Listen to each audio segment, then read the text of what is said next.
Sir నమస్కారం sir. నమస్తే.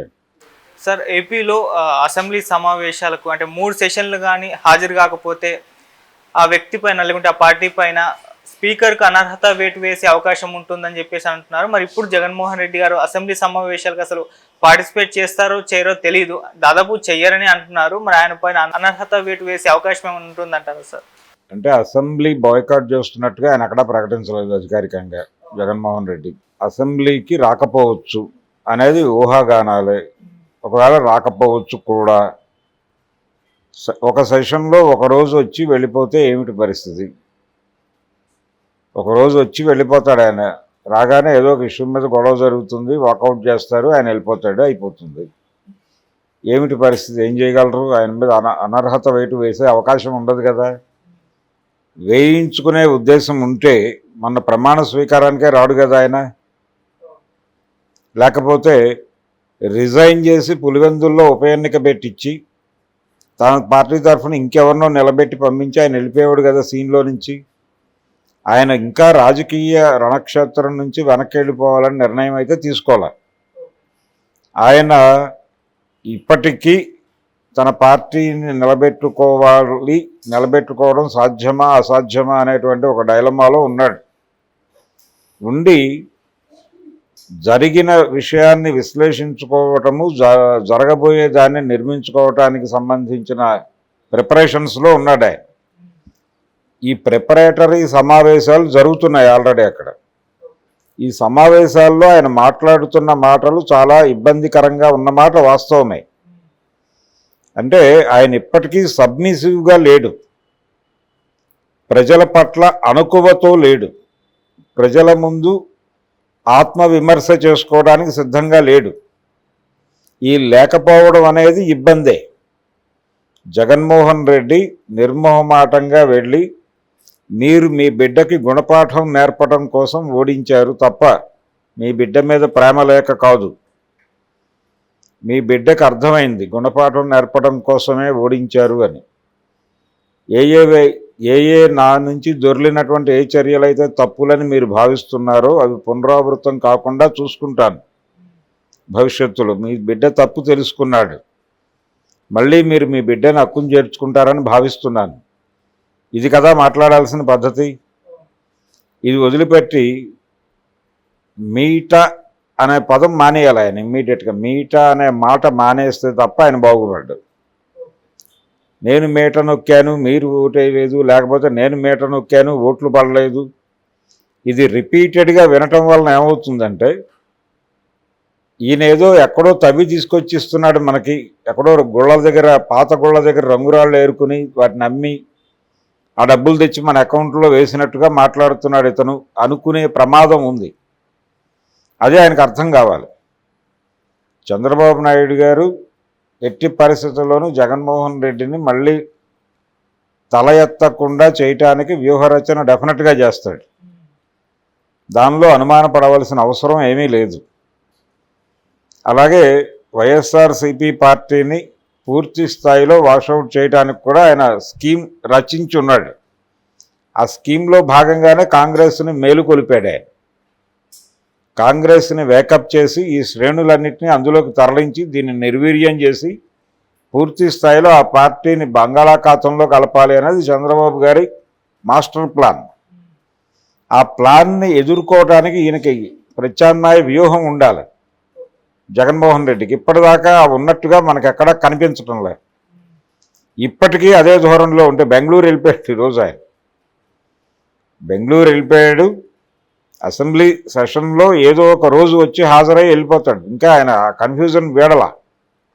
వీడుంటే resign చేసి ఇంకెవరినో కంటెస్ట్ చేయమనేవాడు. ఇప్పటికే ఆ పార్టీ మీద విలీన ప్రచారం ఒకటి జరుగుతోంది. ఇది నిజానికి ఎన్నికల కంటే ముందే మొదలైంది. ఇది ఓడిపోతుంది, కాంగ్రెస్లో విలీనమైపోతుంది అని ఈ మాట షర్మిల గారితో కూడా చెప్పించారు. అన్ని నదులు సముద్రంలో కలిసేవే అని. పిల్ల కాలువలు సముద్రం అంది ఆవిడ. పిల్ల కాలువలు నదుల్లో కలుస్తాయి, నదులు వెళ్ళి సముద్రంలో కలుస్తాయని చెప్పాలి ఆవిడ. కాబట్టి ప్రపంచానికి ఒక నేరేటివ్ చంద్రబాబు గారి వ్యూహం విస్పరింగ్ క్యాంపెయిన్. ఏ విషయాన్నైనా విస్తృతంగా రకరకాల మాధ్యమాల్లో బోల్డ్ మంది వ్యక్తుల్ని నియోగించి ప్రచారం చేయిస్తాడు. ఆ ప్రచారం మాటున అవతల వాళ్ళ మీద దాడులు జరుగుతాయి. ఇది చంద్రబాబు గారు మొదటి నుంచి అనుసరిస్తున్న వ్యూహం. నందమూరి తారక రామారావు గారు వెన్నుపోటు టైంలో కూడా ఇదే వ్యూహాన్ని నడిపాడు ఆయన. అక్కడ ఒక దుర్మార్గురాలు ఉంది, ఆవిడ పేరు లక్ష్మీ పార్వతి. ఆవిడ మొత్తం ఎన్టీ రామారావు గారిని క్యాప్చర్ చేసేసింది, ఆయన మొత్తం పార్టీని తినేస్తుంది. ఈ ప్రచారం చేసి కదా ఆయనకు వెన్నుపోటు పొడిచాడు సక్సెస్ఫుల్గా. సో ఏ పని చేయాలన్నా దానికి ఒక విపరీతమైనటువంటి ప్రచారం చేయాలన్నది ఆయన చిన్నప్పటి నుంచి ఉన్నటువంటి వ్యూహం. అదే వ్యూహం ఆ పార్టీ అయిపోయింది, అది సర్వనాశనం అయిపోయింది, అది విలీనం అయిపోతుంది, మొత్తం వైఎస్ఆర్సీపీ క్యాడర్ మొత్తం కాంగ్రెస్లోకి వెళ్ళిపోతుంది, బీజేపీలోకి వెళ్ళిపోతుంది అని ప్రచారం మొదలైపోయింది ఆల్రెడీ. దీన్ని అడ్డుకోవటానికి తగిన వ్యూహంతో జగన్మోహన్ రెడ్డి కనిపించట్లా. ఈ ధోరణి ఇలాగే కొనసాగితే ఆ పార్టీ షట్ డౌన్ అయ్యే ప్రమాదం ఉంది. అప్పుడు అనర్హత వేటు వేయక్కర్లా, ఆయన మౌనంగా నిష్క్రమిస్తాడు. త్రివిక్రమ్ శ్రీనివాస్ చెప్పినట్టు 2 చేతులు జేబులో పెట్టుకుని అలా వెనక్కి తిరిగి వెళ్ళిపోతాడు. స్పీకర్ గారి దాకా సినిమా రాదు. ఆ పరిస్థితి తెచ్చుకుంటాడా లేదా జగన్మోహన్ రెడ్డి అనేది మరొక వారం 10 రోజుల్లో క్లారిటీ వస్తుంది. ఎందుకంటే ఆయన పరామర్శ యాత్ర అని చెప్తున్నాడు.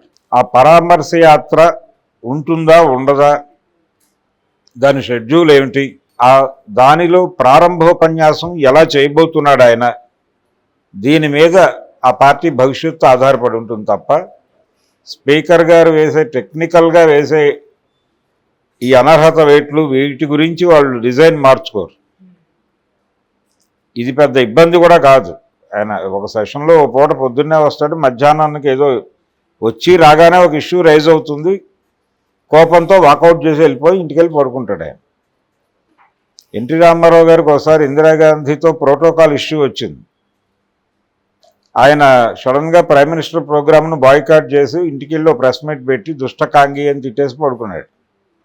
అంతే, అదే చేస్తాడు నేను కూడా. కాబట్టి స్పీకర్ గారి అనర్హత బెదిరింపులకు ఏదో బెదిరిపోవటం అనేది అయితే జరగదు. సార్, ఈ అనర్హత వేటు కాకుండా ఇప్పుడు అంటే తెలుగుదేశం వాళ్ళు జగన్మోహన్ రెడ్డి గారిని దెబ్బతీసేందుకైతే ప్రయత్నం చేస్తున్నారు, కార్యాలయాలన్నీ కూడా మొత్తం కూడా కూల్చివేస్తున్నారు అని చెప్పేసి మనం మాట్లాడుకుంటాం. ఇది కూడా ఒక ప్రతీకార చర్యగా వాళ్ళందరూ చెప్పడం చూస్తున్నాం. అదేవిధంగా అన్ని స్కాములు జరిగాయని చెప్పేసి లిక్కరు, మద్యం స్కాములు, వీటి ద్వారా కూడా ఆయన అరెస్ట్ చేసే అవకాశం ఉందని కూడా అంటున్నారు. అంటే జగన్మోహన్ రెడ్డి గారు చంద్రబాబు నాయుడు గారిని ఎన్నికల స్టార్టింగ్లో అరెస్ట్ చేయించారు. ఇప్పుడైతే జగన్మోహన్ రెడ్డి గారికి అంత టైం కూడా ఇవ్వరు, స్టార్టింగే ఆయన వెళ్లాల్సి వస్తుందన్న వార్త అయితే వినిపిస్తున్నాయి. మరి ఈ 5 సంవత్సరాలు ఎలా ఫైట్ చేస్తారంటారు వీటితో? అంటే ఫైట్ చేయటం, ఆయన మీద కేసులు పెట్టి అరెస్ట్ చేస్తే లోపలికి వెళ్ళిపోతాడు. అవును. చంద్రబాబు గారు అరెస్ట్ అయ్యి లోపలికి వెళ్ళిన తర్వాత తెలుగుదేశం పార్టీ ఏం చేసింది? యాక్టివిటీ బయట ఏమైనా చేసిందా? ఏమీ చేయలేదు కదా. జైలు దగ్గర వాళ్ళ ఆవిడ వాళ్ళ కోడలు చేసిన హడావిడి తప్ప.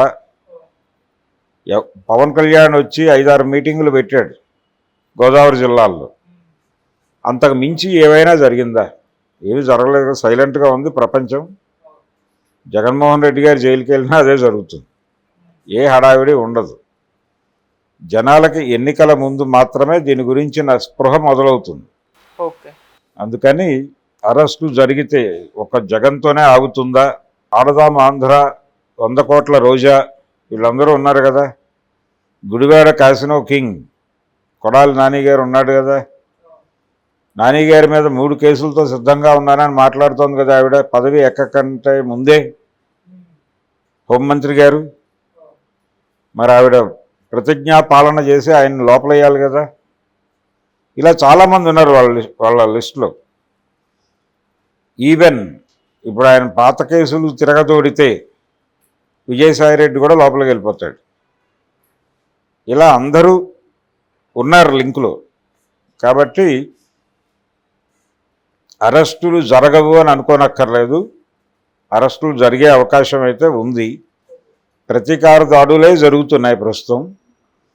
పార్టీ కార్యాలయాల మీద జరుగుతున్న దాడులు, లోకేష్ గారి కామెంట్లు, ఇవన్నీ కూడా ప్రతీకార చర్యలు అనే విషయాన్ని చాలా స్పష్టంగా తెలియజేస్తున్నాయి. ఊరూరా ప్యాలెస్లా అని మాట్లాడాడు ఆయన. ఊరూరా పార్టీ కార్యాలయాలు తెలుగుదేశం పార్టీకి కూడా ఉన్నాయి. వీళ్ళు కూడా కేటాయించుకున్నవే. వీళ్ళు కూడా కొన్ని చోట్ల కోటల లెవెల్లోనే కట్టారు. ఇంక్లూడింగ్ విజయవాడ తాడేపల్లి ఏరియాలో ఉన్నటువంటి తెలుగుదేశం పార్టీ కార్యాలయం కూడా చాలా శత్రు దుర్భేద్యమైన కోటలా ఉంటుంది. చాలా పెద్ద ప్రాంగణం. దానిలో 4 బిల్డింగ్స్ ఉంటాయి వరుసగా.